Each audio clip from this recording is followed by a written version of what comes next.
Volvimos después de la tanda y vamos a hacer una nota ahora. Vamos a presentarles a Mario Lozano. Hola Mario, ¿cómo estás? Buenas noches. ¿Qué tal, Sandra? Un gusto estar acá. Bueno, para nosotros también es un gusto vamos a contarle a la gente que nos está escuchando. Mario Lozano es licenciado en Ciencias Bioquímicas, ha sido rector de la gloriosa Universidad de Quilmes, de donde somos nativos. Y ayer, ¿dónde se hace la feria El Sur también pública, Mario? En la propia universidad, en la Universidad Nacional. En la UNCI. En la UNCI. En un espacio nuevo que tenemos, que es el espacio Madres y Abuelas. Qué que lindo. Tiene uno de los baldosones de la Plaza de Mayo como insignia. Y ahí presentaste tu libro Vivir Apestados, que por eso te llamábamos. Vivir Apestados. A ver, el título es muy interesante. Podría ser el título de una novela, podría ser el título de un ensayo. ¿De qué se trata Vivir Apestados? Es un tanto provocativo, ¿no? Sí. Bueno, es alguna de las secuelas de la última pandemia. Un poco trato de narrar la relación que tenemos nosotros con los virus desde tiempos históricos, de los últimos, al menos están narradas algunas historias de los últimos 2000 años, con la intervención de los virus, no solo como agentes biológicos, sino como participantes de cambios culturales, sociales, políticos, muy importantes, tantos como el inicio de la caída del Imperio Romano después del siglo III, o la conquista de América. ¿Qué correlato viral hubo en esos sucesos históricos? En ambos, es una casualidad, pero en ambos el principal agente biológico que afectó, primero en el Imperio Romano, en la época en la que el emperador, los emperadores eran dos emperadores que eran dos hermanos, hijos de un emperador muy famoso que fue Antonino Pío, que fue el último gran emperador romano, que controlaba un gran territorio. En la época de que sus hijos gobernaban, volvieron a Roma tropas de la Galia y de la zona de Alemania, con algunos infectados con viruela por primera vez. Eso desató una gran epidemia en Roma y en particular en el ejército romano, que lo devastó. Y del cual no se pudo recuperar. Fue el inicio de todas las invasiones bárbaras, como lo llamaban ellos. Ellos llamaban bárbaros a los pueblos que bajaban del norte particularmente. Fue a partir de esa debilidad que empezó a mostrar la Roma imperial, y de ahí Roma fue cayendo hasta que se desarmó. Y en América, con la llegada de los conquistadores, en particular con la llegada de Cortés al Imperio Azteca, hubo, por supuesto, algunas escaramuzas militares que facilitaron la conquista, pero a nadie se le ocurre que la diferencia tecnológica que traían los europeos, que era alguna, pero no es que venían con bombas atómicas contra arcos y flechas y gomeras, tenían arcabuces que se tardaban en cargar entre 15 y 20 minutos después que tiraban un tiro. No eran cosas de armas a repetición, no tenían una ventaja tan grande, y menos para que ejércitos de cientos de personas, como eran los de los españoles, le ganaran a un ejército de decenas de miles de personas, como eran los ejércitos aztecas, súper entrenados, muy bien armados. No se puede explicar por ahí la conquista. Y si cuando vos ves las epidemias, la primer gran epidemia de viruela y de sarampión que la acompañó en 1521, y después dos epidemias que surgieron a mitad de siglo y un poquito más, a 3/4 partes del siglo XVI, que ya ocurrieron sobre una población diezmada por la primera epidemia y empobrecida después de la conquista de los españoles. que fueron más bacterianas, una epidemia de disentería aparentemente, pero que devastaron a la población azteca. Algunos historiadores calculan que la población azteca decayó hasta en un 90%. Ah, la mierda. Imagínate lo que hace eso exactamente, digamos, es la expresión que corresponde. Lo que hace eso al Estado, a un Estado organizado. Digamos, se mueren primero los médicos, después se mueren los agentes públicos y después todos los que arreglan cosas terminan, nada funciona. Y entonces la sociedad decae de una manera inevitable. Imaginemos lo que pasaría ahora, ¿no? Si pasara eso. No te quiero sacar del libro, pero mencionaste sarampión.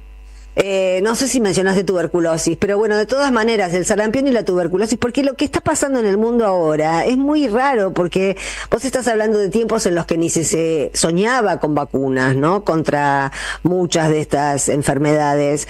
Una vez que están las vacunas, realmente parece un sueño, una pesadilla, que empiece a haber sectores que las rechacen, ¿no? Y que vuelvan a aparecer enfermedades que ya estaban desterradas, que ya habían desaparecido, como el sarampión. Sí, exactamente. Esa es la eterna lucha del individualismo extremo contra la solidaridad, ¿no? Es eso, no existe, lo primero que hay que entender es que no existe ninguna tecnología, ni sanitaria ni de otro tipo, que sea 100% segura y que te garantice un 100% de eficiencia. No, eso no existe. Entonces, cada vez que uno se vacuna, tiene un riesgo mínimo cuando las vacunas están bien desarrolladas, pero todos sabemos que hay un riesgo.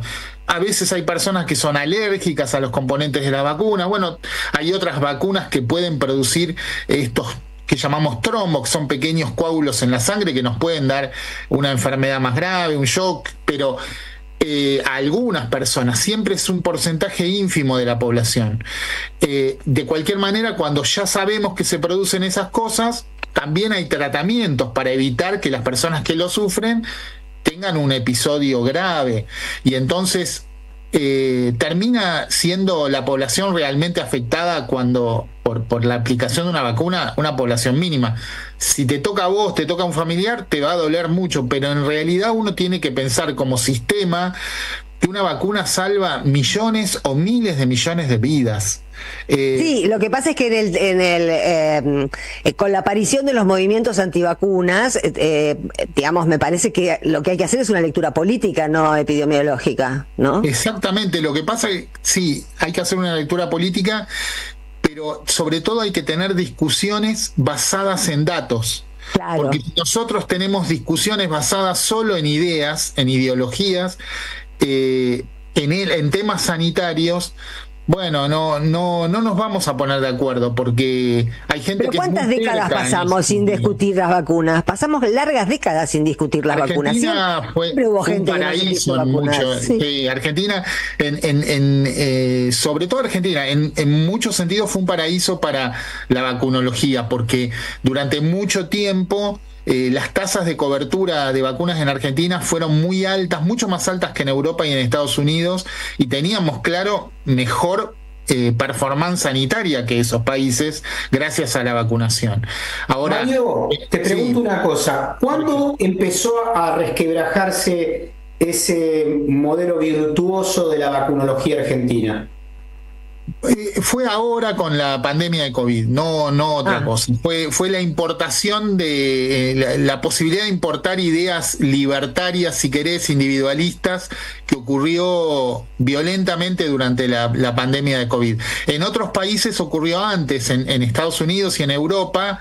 Hubo un gran debate sobre las vacunas después de que un médico inglés, Wakefield se llamaba, dio datos falsos sobre la implicación de la vacuna contra el sarampión en la generación de autismo prematuro en algunos chicos.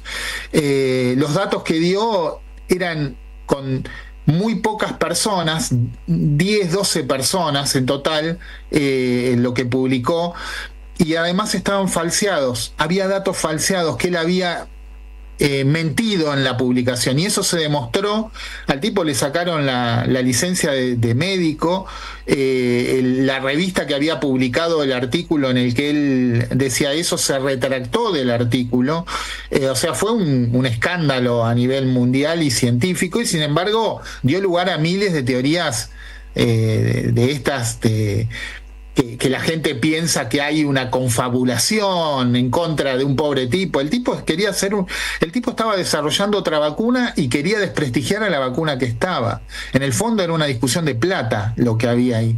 Y eso dio lugar a los movimientos. Bueno, es el día de hoy que te dicen, nosotros tuvimos tantos muertos porque el gobierno se empeñó con la rusa cuando tenía que empezar con la Pfizer. Sigue exactamente lo mismo. Eso sigue, y la verdad es que es una brutalidad decir eso. La vacuna Sputnik es de las que usamos, es la más segura y la más eficiente.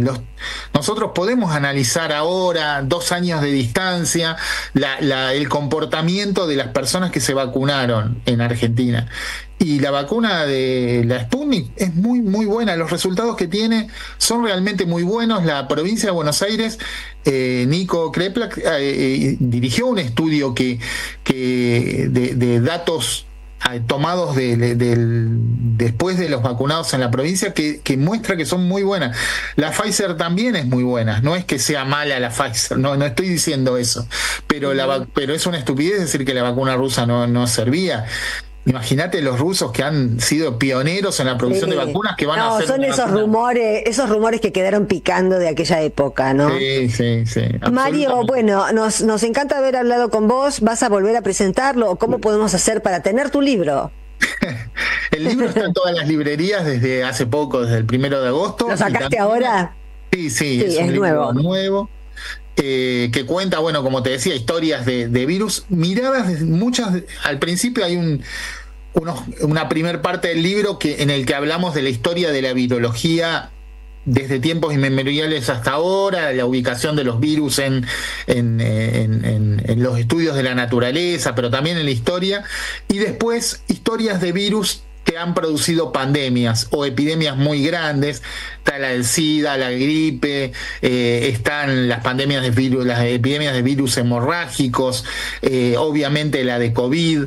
Hay relatos, y por supuesto la de viruela, y de cómo esos virus afectaron a personas concretas y a sociedades concretas, y cómo intervinieron en nuestra historia, y cómo los comportamientos culturales nuestros también intervinieron en la historia de las pandemias, ¿no? Que no todo es biología en eso, por supuesto, y la mayor parte tiene que ver con nuestros comportamientos. Claro.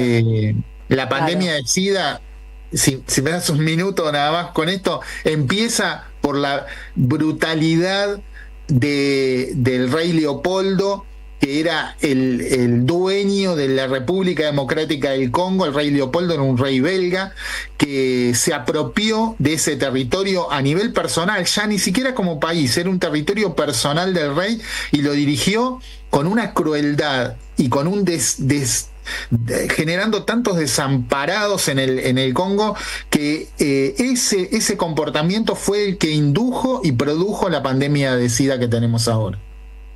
¿Qué tal? Bueno, muy interesante. Mario Lozano, gracias. Le mandamos un abrazo. De nada, Sandra, un gran abrazo. Un fuerte abrazo, Mario. Chau. Jorge, hasta luego. Un poquito de música ahora.